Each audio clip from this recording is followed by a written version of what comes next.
The death of Freddie Gray while in Baltimore police custody last spring led to riots, and many allege a slowdown in policing. Now the city is dealing with a record high number of homicides. As Al Jazeera's Randall Pinkston shows us, more than 300 murders have left the city, and its citizens reeling. It's said that good fences make good neighbors. In Baltimore, a fence may have gotten Kendal Fenwick killed. Why were the drug dealers upset? It seems as if either he interrupted business or it just became personal.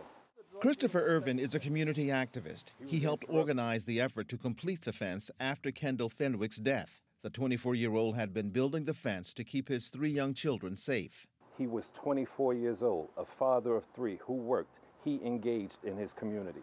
Where's his support from the administration, from the municipality itself?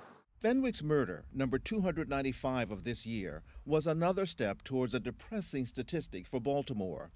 In 2014, there were 211 murders.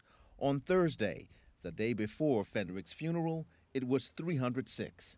I believe the uptick in violence has to deal with some of the gang culture and some respect issues on the streets of Baltimore. Deputy Commissioner Dean PALMERE is in charge of operations for the Baltimore Police Department, the 8th largest in the nation. This is a very unique year in Baltimore, and we hope it's an anomaly. One of the anomalies of 2015 is the Freddie Gray case. Gray, a young black man, was fatally injured in police custody. His death was followed by riots. You've had 2 or 3 or 4 very well publicized incidents of police brutality.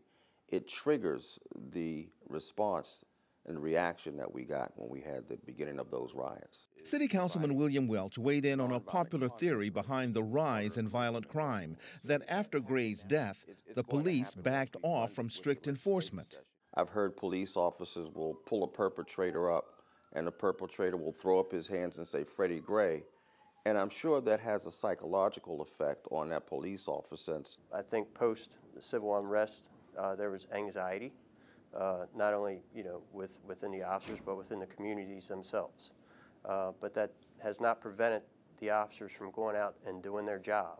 The death of Freddie Gray in police custody and the upheaval that followed brought national attention to Baltimore. But this city isn't the only city in America where the murder rate, after years of decline, is on the rise. The New York Times collected data from several police departments: Milwaukee, St. Louis, Washington, D.C., New Orleans, and Chicago.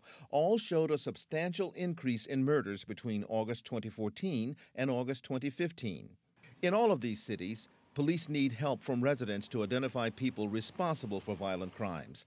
But Ervin says Baltimore residents are reluctant to come forward. Baltimore has something of a history also of people who have come forward and then are supposed to be protected of them being touched. What do you mean by touched? Intimidation? Yes, threatening their lives. Intimidation, violence, the full gambit. Baltimore police admit that trust building is a problem. They say they are making progress in getting the community's assistance to find Kendal Fenwick's killer and to prevent more deaths. Randall Pinkston, Al Jazeera, Baltimore.